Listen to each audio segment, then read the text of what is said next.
जो बाजी होगा ये थे अपन बहस करने नहीं आए। आप हमें बात करने दीजिए सर। देखिए सर, आप लॉ एंड ऑर्डर मेंटेन कीजिए आर्टिकल 14 के तहत, है ना। आर्टिकल 14 के तहत हम संबंधित अधिकारी से थोड़ा वार्तालाप तो करने दीजिए। हमारा फंडामेंटल राइट्स, हमारा मौलिक अधिकार है, इसे आप छीन नहीं सकते। आर्टिकल 19 के तहत बोलने की अभिव्यक्ति की सुरक्षा हमें है, तो हमें बात तो करने दीजिए, बात तो रखने दीजिए हमको। जैसे कि आर्टिकल 13 के तहत सर ने बोला 2 प्रकार की कम्युनिटी भारत के राज्य क्षेत्रों में रहती है, इंडिजिनस इमिग्रेंट पीपल है। ये मैं नहीं बोल रहा हूँ। से नुकसान है, स्कूल से नुकसान है, बिजली से नुकसान है। आप बोल लीजिए, मुझे बोलने दीजिए, मुझे भी तो मौका दीजिए आप। जैसा कि आपने कहा कि भारत के राज्य क्षेत्रों में 2 प्रकार की कम्युनिटी रहती है, आपके जानकारी में होना चाहिए। परीक्षा लेने के लिए पीपल है, एक इंडिजिनस पीपल है। ये मैं नहीं बोल रहा हूँ। आप मेरे को एक बात बताइए, अभी यहाँ जो सर्वे चल रहा है किस, एक मिनट सुनिए, अभी यहाँ पे जो सर्वे का काम चल रहा है सर, म्यूचुअल कम्युनिकेशन, कौन से अनुच्छेद के तहत यहाँ सर्वे हो रहा है? ये सूचना यदि सूचना या सर्वे का आपने जो अध्यादेश जारी किया है, सूचना जारी किया है। हाँ, मैं ये बोल रहा हूँ आर्टिकल 13 के तहत 4 प्रकार के लॉ की परिभाषा में 4 प्रकार के कानूनों को बदला। सुनिए मेरी बात, आप मुझे बोलने नहीं दे रहे सर, आप बोल लीजिएगा, मेरे को बोलने तो दीजिए आप पहले। कितने लोग हैं, सबका आर्टिकल मालूम है? आर्टिकल नहीं, 1 मिनट सुनिए सर, सुन लीजिए। जैसे आप डाइवर्ट कर रहे हो सर, 1 मिनट सुनिए, 1 मिनट साइलेंट रहिए।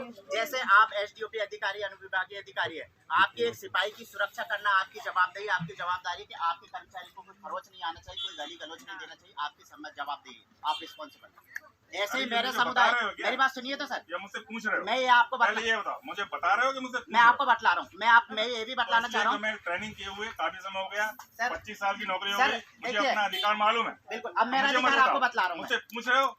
मेरा अधिकार मैं आपको बतला रहा हूँ, सुनिए। जैसे आपकी एक रिस्पॉन्सिबिलिटी है सिपाही की सुरक्षा करना, वैसे ही मेरे गांव के समुदाय की जो 12 गांव का पटेल है, 1 मिनट सुनिए, 12 गांव के पटेल के, मेरे किसान भाई की, मेरी बहन भांजिनी की सुरक्षा करना मेरी एक जवाबदेही, संवैधानिक आधार से बात कर रहा हूँ मैं ये बोल रहा हूँ मैडम आपको कि आप आर्टिकल 13 के तहत स्थायी विधायी स्रोत का पालन कर रहे हो, आप इस आर्टिकल 13 के तहत अस्थायी विधायी स्रोत का पालन कर रहे हो, आप आर्टिकल 13 के तहत प्रत्यायोजित विधायी स्रोत यानी कार्यपालिका का आप पालन कर रहे हो। मेरा प्रश्न है कि आप आर्टिकल 13 के तहत गैर विधायी स्रोत का पालन क्यों नहीं किया जा रहा है? यहाँ पे जो सर्वे कार्य चल रहे हैं, मेरा ये प्रश्न ये है कि प्रथागत प्रथा के क्षेत्र में, the area of customary practice के एरिया में आप बगैर सूचना, अधिसूचना या नोटिस जारी आप जो कर रहे हो, क्या गैर विधायी स्रोत के ऊपर non legislative sources of law के ऊपर में एप्लीकेबल होता है? क्या सुप्रीम कोर्ट आपको परमिट देता है? हाँ या नहीं? तीसरा प्रश्न मेरा ये है कि आप यहाँ पे जो कार्य कर रहे हो, ये यहाँ पे जो प्रोसीडिंग आपकी हो रही है, ये असंवैधानिक है। असंवैधानिक प्रतिक्रिया आप यहाँ प्रथागत प्रथा के क्षेत्र में, the area of customary practice के क्षेत्र में, मुकद्दम सरकार जिसको सुप्रीम कोर्ट बोलता है non legislative sources of law, एक नॉन जुडिशियल गवर्नमेंट इसको बोलता है। हम मानते हैं कि आपका जुडिशियरी क्षेत्र है, लेकिन उसमें भी आपका जुडिशियरी क्षेत्र में भी कुछ पाबंद है, कुछ टर्म एंड कंडीशन है। हम बात करते हैं non legislative sources of law. Article 13 के तहत एक गैर विधायी स्रोत बोला गया है, कस्टमरी एरिया प्रैक्टिस बोला गया है, क्या आप उसका अनुपालन कर रहे हो? क्या यहाँ पे जो सूचना अधिसूचना जारी हुई आर्टिकल 239 के तहत, आप यहाँ पे आर्टिकल 14 का उल्लंघन कर रहे हैं, विधि के समानता समक, यहाँ पे आप आर्टिकल 12 का या 13 का उल्लंघन कर रहे हो, आप आर्टिकल यहाँ 21 का उल्लंघन कर रहे हो, आप व्यक्तिगत स्वतंत्रता लेने का मैक एंड डिसीजन, आर्टिकल आप यहाँ पे 91A का उल्लंघन कर रहे हो, आर्टिकल आप 141 सुप्रीम कोर्ट का जजमेंट का जो निर्देश है उसका अनुपालन नहीं कर रहे हो। हम ये कहना चाह रहे हैं, बस इतना ही है मैडम, ये आप बतलाइए जी।